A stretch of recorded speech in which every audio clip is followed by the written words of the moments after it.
واضحة على أننا نحن أبناء هذا الوطن، وحينما أتحدث عن الوطن لا أقصد به الريف فقط، بل أقصد به كل شبر من أشجاره.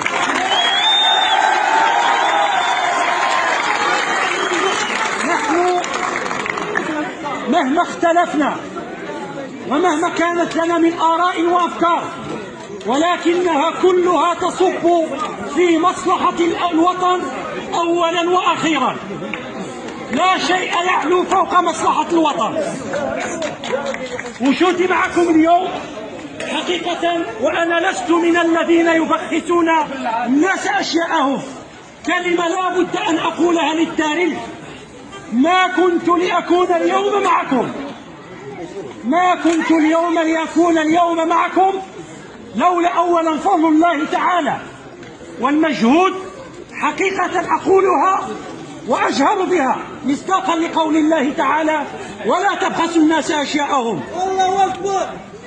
يعني إدارة السجون المتمثلة بالخصوص في شخص المندوب قام بمجهود كبير، ونعرف جيدا ما أقول، لأن الأمور ليست بالسهلة التي يمكن أن يتصورها أي إنسان حتى تصل إلى مدينة الحسيمة. وهذا الفضل يعود أولا لله ولشخص المندوب ولكل الأطر الذين اشتغلوا إلى آخر الساعات من أجل أن تتحقق هذه الأمنية بحضور جنازة والدي رحمه الله، الذي أسميه طبعا إذا قبلتم فضلا وليس أمرا أبو الأحرار والحرائر، لأن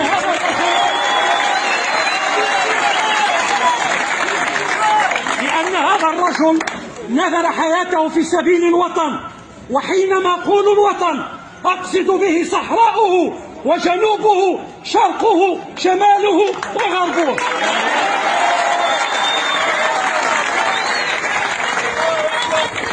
نحن بارك الله فيك، نحن كما قلنا مستعدين لنقدم دماءنا على كل شبر من أشجار هذا الوطن.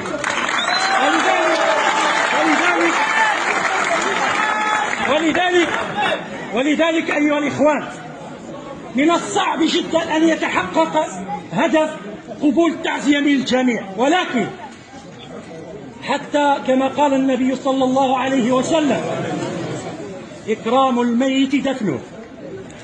الأب ديالي يتواجد في مستشفى، العائلة خصها تمشي للمستشفى باش تجيبوه، سيصلى عليه إن شاء الله في مسجد العتيق كما طلب منا والدنا، والدفن ديالو إن شاء الله سيكون في مقبرة المجاهدين، ومن تعذر عنه الوصول إليه إن شاء الله سيتحقق في المقبرة. ثم إن شاء الله من استطاع أن يحضر الجنازة فهذا شرف لنا، ومن تعذر فلكل أسبابه، ونحن نقدر ظروف الناس ومشاكل الناس، وربما قد يضيق الوقت ولكن وجودكم اليوم هنا هو انتصار للوطن. وعاش الوطن وعاش ما كان.